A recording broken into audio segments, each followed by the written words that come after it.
E se uma das histórias mais conhecidas do mundo não tivesse acontecido há 2000 anos, mas hoje, agora, numa grande metrópole? Pensem comigo, como seriam os eventos, os personagens, os milagres que tanta gente conhece, se fossem, sei lá, reimaginados para o nosso tempo, no nosso lugar? Pois é, essa é a proposta ousada que a gente vai explorar hoje. A resposta para essa provocação toda veio na forma de um livro, O Evangelho segundo o Rio. A ideia é exatamente essa: traduzir essa narrativa atemporal para o contexto de uma das cidades mais complexas e vibrantes do mundo. Ok, vamos mergulhar fundo nisso. A premissa do livro é, ao mesmo tempo, bem radical e profundamente fiel à essência da história original. E olha, essa citação da introdução do livro, nossa, ela diz tudo, né? Não se trata só de mudar o cenário, mas de realmente encarnar a história na cultura, na gíria, na alma carioca. E aqui a gente vê como essa tradução funciona na prática. É sensacional. Onde antes tinha pão e peixe, agora tem açaí e pastel de feira.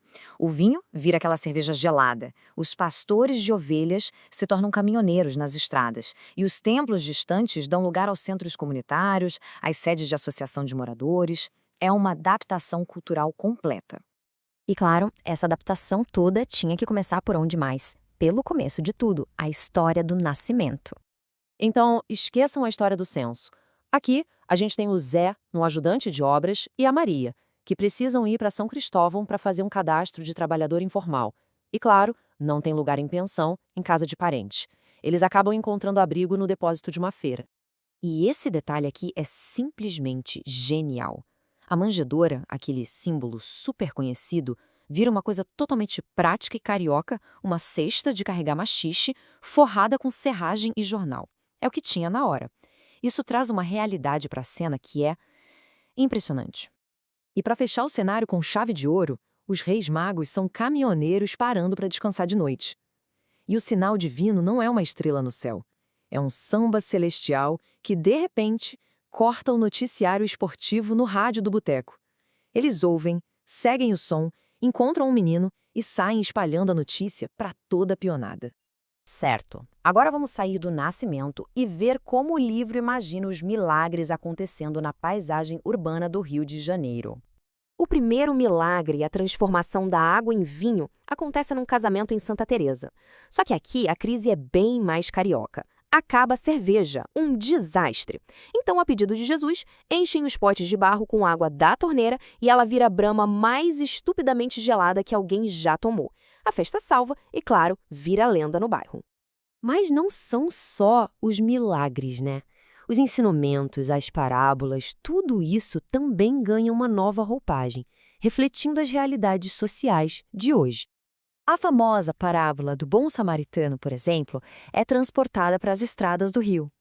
A pergunta deixa de ser algo abstrato, quem é o meu próximo, e se torna algo super concreto e imediato, com um endereço e um CEP. E a história é a seguinte: o empresário é assaltado e fica ferido na beira da estrada para a Baixada. Passa um consultor financeiro, vê a cena, mas está com pressa, acelera e vai embora. Depois passa um funcionário público, que até pensa em ajudar, mas fica preocupado com a burocracia e também segue viagem. E quem é que para? Um carnavalesco de Nilópolis, da Beija-Flor. Ele para, faz os primeiros socorros e ainda leva o homem para o hospital. A lição sobre quem é o próximo fica cortante, né? E muito local.